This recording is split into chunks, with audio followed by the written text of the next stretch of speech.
Hello दोस्तों, मैं हूं अमरदीप सिंह। आप सभी का स्वागत करता हूं अपने यूट्यूब चैनल सीजीपीएससी नॉलेज में। दोस्तों, आज के वीडियो में हम जो टॉपिक पढ़ने जा रहे हैं, इससे जो है ये टॉपिक बहुत छोटा है, ज्यादा बड़ा नहीं है। लेकिन ये टॉपिक पेपर में अगर आता है तो 2, 4 और मैक्सिमम 8 नंबर में आ सकता है। लेकिन इस टॉपिक को पढ़ाने का मकसद ये है कि ये टॉपिक जो है आने वाले जो आपके अगले टॉपिक होंगे उसका इंटरलिंक है। यानी अगर आप ये टॉपिक नहीं समझोगे तो जो अगला टॉपिक होगा सामाजिक प्रक्रियाएं, उसको आपको समझने में प्रॉब्लम आएगी। तो सामाजिक अंतःक्रिया जो है ये आज का टॉपिक है। इससे पेपर में जो है क्वेश्चन आते हैं। एक बार में 2 नंबर या 4 नंबर में से क्वेश्चन भी आया हुआ है। तो ये टॉपिक जो है आने वाले टॉपिक के लिए बहुत इंपॉर्टेंट है। और हम समाज की परिभाषा भी पढ़े थे, उसमें भी इस वर्ड का प्रयोग हुआ था। तो आखिर ये टॉपिक की या सामाजिक अंतःक्रिया होती क्या है और इसके प्रकार या भेद क्या होते हैं, कितने चरण होते हैं, ये सब पार्ट हम आज के वीडियो में कवर करेंगे। अगर आपको वीडियो अच्छा लगेगा तो वीडियो को जरूर लाइक कीजिए। ध्यान से ये टॉपिक जो भी मैं बता रहा हूं इसको समझिए, क्योंकि आने वाले टॉपिक को आपको समझने के लिए ये टॉपिक आपकी समझ में आना बहुत जरूरी है। तो चलिए चालू करते हैं हम आज का टॉपिक। सबसे पहले हम देखते हैं कि सामाजिक अंतःक्रिया आखिर होती क्या है। जैसे कि हमने समाज की परिभाषा की भी पहली लाइन हमने पढ़ा था कि हर व्यक्ति की कुछ जरूरतें होती है, तो उन जरूरतों को पूरा करने के लिए वो दूसरे व्यक्ति से संपर्क करता है या वो दूसरे व्यक्ति पर निर्भर होता है। तो वैसे ही परिभाषा ये भी है कि हर व्यक्ति की कुछ ना कुछ जरूरत होती है और वो उन जरूरतों को पूरा करने के लिए या उन उद्देश्यों को पाने के लिए या उन लक्ष्यों को पाने के लिए एक दूसरे पर जो पारस्परिक प्रभाव डालते हैं या दबाव डालते हैं, उसी को सामाजिक अंतःक्रिया बोलते हैं। यानी हर व्यक्ति की कुछ ना कुछ जरूरत होती है और वो उन जरूरतों को पूरा करने के लिए एक दूसरे पर जो पारस्परिक दबाव या प्रभाव डालते हैं, उसी को सामाजिक अंतःक्रिया कहते हैं।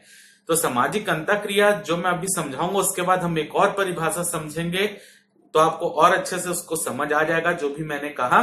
तो सबसे पहले देखते हैं कि सामाजिक अंतःक्रिया के उसमें एक बोल सकते हैं 2 पद होते हैं। जो सामाजिक अंतःक्रिया जहां भी होगी, ये दोनों का होना वहां पर अनिवार्य है। तो वो 2 पद हैं, एक है सामाजिक संपर्क और एक है संचार। तो हम सामाजिक अंतःक्रिया की परिभाषा एक और तरीके से लिख सकते हैं कि सामाजिक अंतःक्रिया हर व्यक्ति की कुछ ना कुछ जरूरतें होती है, वो उन जरूरतों को पूरा करने के लिए आपस में सामाजिक संपर्क स्थापित करते हैं। और यदि वह संपर्क इस तरह स्थापित हुआ है कि उनके मध्य संचार भी हो जा रहा है, तो ऐसी क्रिया को सामाजिक अंतःक्रिया कहेंगे। यानी हर व्यक्ति की कुछ ना कुछ जरूरतें होती है और वो उन जरूरतों को पूरा करने के लिए दूसरे व्यक्ति से सामाजिक संपर्क स्थापित करते हैं। यदि उनका संपर्क इस तरह स्थापित हुआ है कि उनके मध्य संचार की स्थिति भी आ गई है और यानी वो एक दूसरे के प्रति जागरूक है, यहां पर कहने का मतलब ये है, तो ऐसी क्रिया को सामाजिक अंतःक्रिया कहते हैं। ठीक है, तो यहां पर सबसे पहले हम देखते हैं सामाजिक संपर्क या संपर्क होता क्या है। तो सामाजिक संपर्क या संपर्क 2 तरीके से हो सकते हैं। एक होता है प्रत्यक्ष संपर्क, एक होता है अप्रत्यक्ष संपर्क। प्रत्यक्ष संपर्क यानी 2 व्यक्ति जो बैठे हैं, दोनों आपस में आजू बाजू बैठे हुए हैं। ठीक है, मान लेता हूं 2 व्यक्ति है और वो दोनों एक दूसरे के एक ही रूम में बैठे हैं और आजू बाजू ऐसे करके बैठे हुए हैं और वो दोनों के मध्य जो बातें हो रही है, यानी वो दोनों एक ही रूम में एक ही जगह पर आमने सामने बैठे हुए हैं।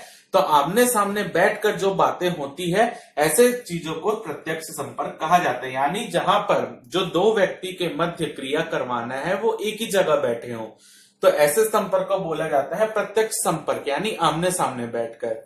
दूसरा होता है अप्रत्यक्ष संपर्क। सीधी बात है कि इसमें जो 2 व्यक्तियों के मध्य संपर्क हो रहा है वो कहीं दूर स्थित है और दोनों के मध्य जो है फोन के माध्यम से बातें हो रही है या पत्रों के माध्यम से बातें हो रही है या व्हाट्सएप के माध्यम से बातें हो रही है, चैट हो रही है।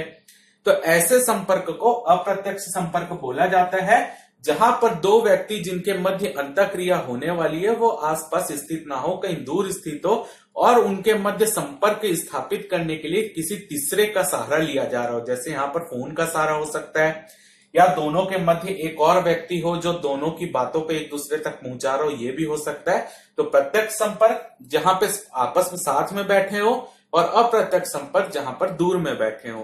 ठीक है, तो ऐसे से एक हो गया प्रत्यक्ष संपर्क, एक हो गया अप्रत्यक्ष संपर्क। तो ये संपर्क को हम दो तरीकों से बांट सकते हैं। इसके अलावा जो अगला है एक समाजशास्त्री है जिसका नाम है गिलिन एंड गिलिन, गिलिन और गिलिन, दो भाई हैं, उन्हीं के नाम पर है समाजशास्त्र। गिलिन और गिलिन जो नाम है उनका, तो इन्होंने सामाजिक संपर्क जो यहाँ पे है इसको अन्य दो प्रकारों में भी बांटा है। तो इनके हिसाब से सामाजिक संपर्क दो तरीके के होते हैं, एक होता है सकारात्मक और एक होता है नकारात्मक।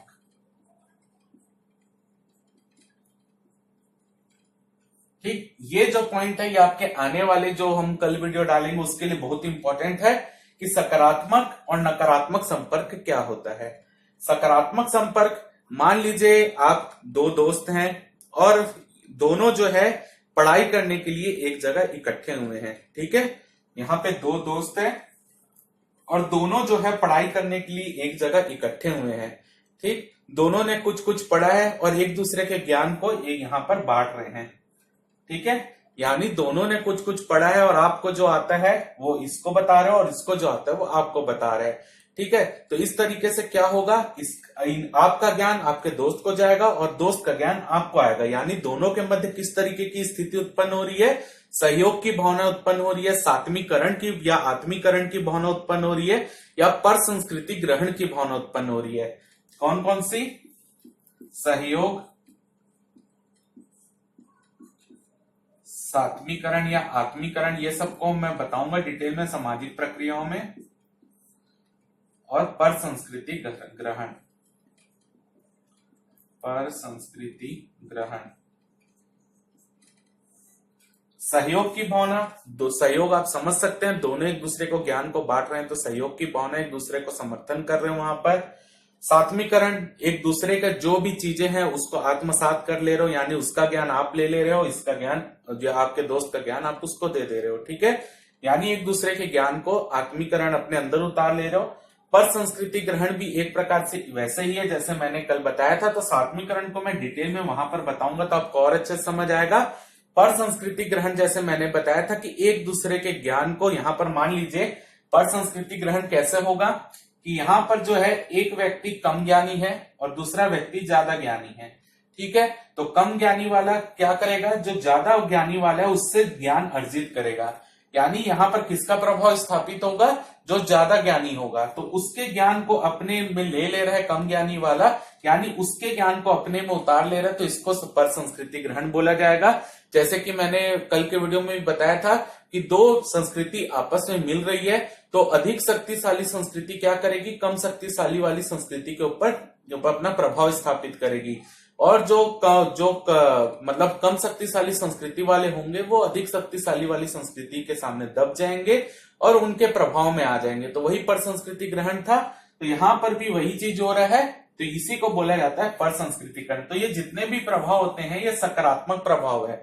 ठीक है, यहाँ पर जो सकारात्मक प्रभाव में, यानी यहाँ पे ज्ञान की दृष्टि में हम बात कर रहे हैं, संचार की जो सामाजिक संपर्क है उसकी दृष्टि में बात कर रहे हैं, तो ये पॉजिटिव है। तो सहयोग की भावना पॉजिटिव है, सात्मीकरण ज्ञान बढ़ रहा है, सात्मीकरण भी जो है पॉजिटिव है, पर संस्कृतिकरण जो ज्यादा ज्ञान वाले और कम ज्ञान वाले को अपना ज्ञान दे रहा है, तो यहाँ पर संस्कृति ग्रहण भी पॉजिटिव आ रहा है।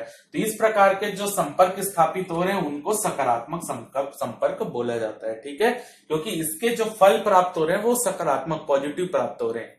अब नकारात्मक क्या होगा, नकारात्मक इस तरीके से हम समझ सकते हैं कि यहाँ पर मान लेते हैं आप दो दोस्त जो है पढ़ने बैठे हैं। ठीक है, दोनों ने बात की कि हम एक साथ पढ़ेंगे, तो एक दोस्त जो है वो थोड़ा सा अपने आप के ज्ञान को सामने दिखाने की कोशिश करता है कि मैं ही सब कुछ जानता हूं, और जो दूसरा दोस्त है उसके पास थोड़ा सा कम ज्ञान है और वो वहां पे सीखने गया, उससे कुछ पूछने गया। ठीक है, दोनों जो है आपस में बैठ के पढ़ रहे हैं और क्या कर रहे हैं, जो ज्यादा ज्ञानी है, जो यहाँ पर जिसके पास जो ज्यादा पढ़ा लिखा है वो क्या कर रहा है, अपने ज्ञान को यहाँ पर दिखा रहा है और अपने आप को ही सबसे ऊपर दिखाने की कोशिश कर रहा है और इसकी जो है यहाँ पर बेइज्जती कर दे रहा है। तो क्या होगा, इसके मन में कैसी भावना पैदा होगी, इसके मन में ऐसी भावना आएगी कि अगर ये जो है मेरे को बेइज्जती कर रहा है तो मैं इससे ज्यादा पढ़ूंगा और इससे ज्यादा आगे नंबर या इससे ज्यादा नंबर लाके दिखाऊंगा। तो यानी दोनों के मध्य किस तरीके की भावना पैदा हो रही है? प्रतिस्पर्धा की भावना पैदा हो रही है। ठीक है, प्रतिस्पर्धा या संघर्ष की भावना पैदा हो रही है। ठीक है, तो ऐसा संपर्क जिसमें संपर्क दो व्यक्ति अगर आपस में संपर्क में आते हैं और यानी या दो व्यक्ति आपस में मिलते हैं और उनके मध्य जो भावनाएं पैदा हो रही है वो प्रतिस्पर्धा या संघर्ष की भावना पैदा हो रही है, तो ऐसा संपर्क क्या होता है? नकारात्मक संपर्क होता है। ठीक है, यानी अगर दो व्यक्ति संपर्क में आ रहे हैं एक दूसरे के और वो दोनों के मिलने से जो भावनाएं पैदा हो रही है या सिचुएशन पैदा हो रही है वो प्रतिस्पर्धा या संघर्ष की हो रही है, तो ऐसे संपर्क जो होते हैं नकारात्मक संपर्क होते हैं। ठीक है, तो जितने भी मैंने यहाँ सहयोग, सात्मीकरण, प्रतिस्पर्धा, संघर्ष बताया है ये सब सामाजिक प्रक्रिया है, उसको हम डिटेल में पढ़ेंगे। ठीक है, अगले वीडियो में। यहाँ पर मेरे को समझाने का अगर यही यहाँ पर जो है ये गिलिन और गिलिन के हिसाब से सकारात्मक संपर्क और नकारात्मक संपर्क मेरे को समझाना था और यही टॉपिक अगला है, इसीलिए इंटरलिंक है इसका। ठीक है, तो यहाँ पर हो गया एक सकारात्मक संपर्क, एक नकारात्मक संपर्क। इसके अलावा संपर्क के दो तरीके और हो सकते हैं, प्रत्यक्ष संपर्क और अप्रत्यक्ष संपर्क। तो जैसे प्रत्यक्ष संपर्क या अप्रत्यक्ष संपर्क तो मैंने बता दिया, प्राथमिक संपर्क और द्वितीयक संपर्क। तो आप ये भी बोल सकते हैं कि प्रत्यक्ष संपर्क को ही प्राथमिक संपर्क बोलते हैं, यानी जहां पर जो लोग बात कर रहे हैं वो एक दूसरे के साथ बैठे हो तो ऐसा संपर्क प्राथमिक संपर्क होता है, और जहां दूर बैठे हो वैसा द्वितीयक संपर्क होता है। ठीक है, तो प्रत्यक्ष और अप्रत्यक्ष संपर्क को ही प्राथमिक संपर्क और द्वितीयक संपर्क भी बोलते हैं, ये भी याद रखना है। ठीक है, और गिलिन गिलिन के अनुसार सकारात्मक और नकारात्मक संपर्क। ठीक है, तो सामाजिक संपर्क हो गया। अब हम देखते हैं आखिर संचार क्या होता है। मान लीजिए, इसको मैं एक एग्जाम्पल से समझाता हूं। पहले मान लीजिए आप कोई दुकान में जो है कुछ कपड़ा लेने जा रहे हैं या कोई भी सामान लेने जा रहे हैं, आपने दुकानदार को वहां पर बताया कि मेरे को ये चीज सही है, उंगली करके या उंगली दिखा के बताया कि यहाँ पर वो चीज पड़ी है वो दिखा दो, या कुछ भी ऐसी चीजें बताई कि आपने उसको बताया कि वो चीज मेरे को दिखाओ। और अगर दुकानदार ने वही चीज, आपने जिस चीज को बोला है वही चीज अगर दुकानदार आपको दिखा दे रहा है, ठीक है, यानी आपने जो चीज दुकानदार को दिखाने के लिए बोली, दुकानदार आपके प्रति जागरूक था इसलिए उसने वही चीज आपको दिखाया, यानी वही चीज अगर वो आपको दिखा रहा है तो किस प्रकार का दोनों के मध्य जो चीज हो रही है उसको संचार बोलेंगे। यानी अगर कोई एक व्यक्ति दूसरे व्यक्ति को जो समझाना चाह रहा है, अगर वो दूसरा व्यक्ति उस चीज को समझ जाता है और उसी अर्थ में समझता है जिसमें पहला व्यक्ति समझाना चाह रहा था, तो इसको संपर्क बोलते हैं। ठीक है, यानी अगर कोई पहला व्यक्ति या कोई व्यक्ति किसी चीज को किसी माध्यम से दूसरे व्यक्ति को समझा रहा है और दूसरा व्यक्ति उस बात को उसी अर्थ में समझता है जिस तरीके से पहला व्यक्ति समझाना चाह रहा था, तो इसी को संपर्क बोलते हैं। ठीक है, तो ये हो गया संपर्क। लेकिन संचार बोलते हैं, संचार के लिए पहली चीज आवश्यक क्या है कि दूसरा आदमी, जो दोनों के बीच जो बातें हो रही है उसमें दोनों व्यक्ति जो है एक दूसरे के प्रति जागरूक होने चाहिए, यानी समझदार होने चाहिए कि वो एक बोल क्या रहा है उसको समझने योग्य होना चाहिए। ठीक है, तो वो संचार अर्थ के साथ होना चाहिए, अर्थहीन नहीं होना चाहिए, यानी ऐसी बातें बीच में ना हो जिसका कोई अर्थ ही नहीं निकल रहा हो। तो एक प्रकार से संचार जो दोनों के बीच होता है वो अर्थपूर्ण होना चाहिए। ठीक है, तो सामाजिक अंतःक्रिया होने के लिए दोनों चीजें इंपॉर्टेंट है, सामाजिक संपर्क और संचार। अगर ये दोनों में किसी एक चीज का भी अभाव होगा तो सामाजिक अंतःक्रिया नहीं होगी उनके बीच। ठीक है, मान लीजिए दो व्यक्ति एक साथ बैठे हुए हैं यहाँ पर, यानी वो दोनों के मध्य जो है संपर्क स्थापित हो गया है। ठीक है, ये दोनों व्यक्ति के मध्य संपर्क स्थापित हो गया और दोनों साथ में भी बैठे हैं, तो किस प्रकार का संपर्क हो रहा है? प्रत्यक्ष संपर्क हो रहा है।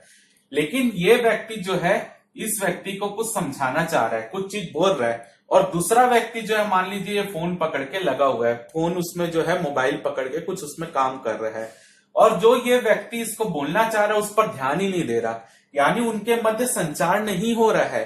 हो भी रहा है तो वो दूसरा व्यक्ति सुन ही नहीं रहा उसको, और ना तो उसके लिए कोई क्रिया कर रहा है। ठीक है, तो इस प्रकार का यहाँ पर क्या हो रहा है? संपर्क तो हो रहा है लेकिन उनके मध्य संचार नहीं हो पा रहा है। ये व्यक्ति इसको बोल जरूर रहा है लेकिन इसका ध्यान मोबाइल में लगा हुआ है, तो इनके मध्य क्या नहीं हो रहा है? संचार नहीं हो रहा। तो उनके मध्य क्या नहीं हो रही है? सामाजिक अंतःक्रिया नहीं हो रही है। सामाजिक अंतःक्रिया क्या होगी? अगर ये दोनों यहां पर बैठे हैं, अगर यहां पर ये दोनों के मध्य संपर्क स्थापित है, प्रत्यक्ष संपर्क है, और ये व्यक्ति जो ये बोल रहा है, दूसरा व्यक्ति उसको सुन रहा है और उसकी प्रतिक्रिया में कोई आंसर दे रहा है, यानी वो दोनों के मध्य क्या हो गया, अब संचार भी हो गया। तो इस स्थिति को क्या बोलते हैं, सामाजिक अंतःक्रिया। यानी अंतःक्रिया के लिए आपके लिए दो चीज आवश्यक है, एक सामाजिक संपर्क और एक संचार। तो सामाजिक अंतःक्रिया टॉपिक में यही है जहां पे दो व्यक्तियों या दो समाज या दो समूहों के मध्य संपर्क होगा और उनके मध्य संचार होगा, तो वही सामाजिक अंतःक्रिया होती है। यानी अंतःक्रिया के लिए आपका संपर्क और संचार दोनों इंपॉर्टेंट है। आज के वीडियो का उद्देश्य यही था कि आपको सामाजिक अंतःक्रिया समझ आए, उसके बाद ही आप सामाजिक प्रक्रियाएं समझ पाएंगे, प्रतिस्पर्धा क्या होती है, संघर्ष क्या होता है, या उनके मध्य सहयोग की भावना क्या होती है, आत्मीकरण क्या होता है, ये सब जो है हम अगले वीडियो में ये पार्ट कवर करेंगे। आप इसका एक बार स्क्रीनशॉट ले लीजिए।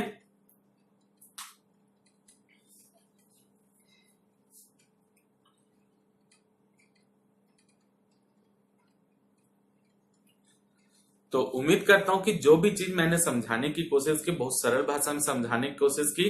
कई लोगों का यह क्वेश्चन रहता है कि हम इसी भाषा में अब वहां लिखेंगे नंबर मिलेगा कि नहीं। आप सोशियोलॉजी की कोई भी बुक उठा के देख लीजिए, आपको ऐसी ही भाषा में आपको वहां पे बुक में समझाया गया है। तो आपको जो है उसमें वहां पे लिखना भी आपको वैसे ही भाषा में। सोशियोलॉजी एक नंबर गेनिंग सब्जेक्ट है, आप जो समाज में देख रहे हैं आपको वही चीज वहां पर आपको बताना है। भले ही आप सरल भाषा में समझाइए, लेकिन आप वहां पर इसका उत्तर लिख सकते हैं। ठीक है, तो उम्मीद करता हूं कि आपको आज का वीडियो अच्छा लगा होगा। अगर वीडियो अच्छा लगा तो वीडियो को जरूर लाइक कीजिए, चैनल को सब्सक्राइब कीजिए, ज्यादा से ज्यादा शेयर कीजिए। फिलहाल के इस वीडियो में सिर्फ इतना ही। जय भारत, जय छत्तीसगढ़।